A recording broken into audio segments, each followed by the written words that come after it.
Hello everyone, welcome back to my channel. Today we are going to illustrate satin gown of magenta color. For that we need to do the base coat of the color you want. I'm doing it in magenta color. You can choose your own color option. It can be yellow, red, purple. After that, you need to take a darker shade of the base coat. As I have taken magenta, so I'm taking darker shade of magenta now to create four lines. You can see I have already drawn the gown and the fold wherever the crease is falling. We need to make sure that no fold line should left so that the fall of the gown can appear nicely. Do this with a narrow brush. Do not use wide brush, otherwise your illustration can spoil. You can see I have nicely done each and every fold line with the darker shade of magenta, and again I am doing the same task but with a bit narrow brush than I have used before, so that my folds that are very detailed can be seen. So do it very carefully with very slow hands. Do not rush while doing this, and do this all over the gown wherever the fall is coming, the fall is appearing. Do not miss any fold line.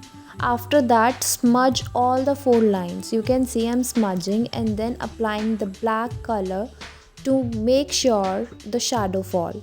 Shadow fall is very important in each and every garment. There is no garment on which light doesn't reflect, and if light is falling on a garment, then shadow will definitely going to appear.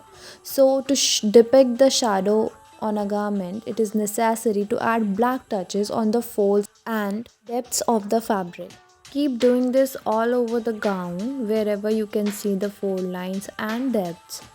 Add black touches and keep smudging as well. Do not let the watercolor dry. If it gets dry, we cannot smudge it well. So make sure you are smudging it once you are doing it on a certain area. Don't let the watercolor dry. If it gets dry, we cannot smudge it well. Keep doing, and you can see a very nice effect is creating on the left side of my gown. Do it similarly on the right side, and you can see the difference coming out.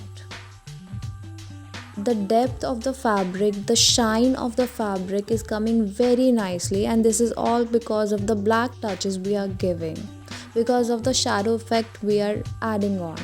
Now to highlight the shadows, to highlight the fabric detailings, we are adding more of black with a black marker. If you don't have a good marker, it's not necessary that you should waste money. You can use sketch pen for it, or you can even use pen for it. It's just that the technique will be same, but you have to be very careful, and there comes a time difference. If you're using normal pen, it will take more time to give same kind of touches. But yeah, don't be panic. Better to use sketch pen or a marker for better ease. Once you are done with black marker, smudge it with a magenta color marker. Yes, I have this magenta color marker, so I'm smudging it all over where I have done the black folds. Or else, if you don't have the same, you can use watercolor. You can make magenta color and then do it all over the folds. The gown part is totally ready. Now I am doing the body, which I make in a stylized way. So my body color goes black and I give effects with white. So I'm adding on the body detailings. Once this will be done, we will do our hairs, which is of brown color. I love brown. So yeah, I'm adding effects with marker. You can use pen or even watercolor. Now our gown, our illustration is ready. We can add black outlining to add more finishing. It's totally optional. It is individual choice. I love doing this, so I'm adding black outlining. So here our gown is totally ready. Let me know your reviews and feedback in comment section. Thank you.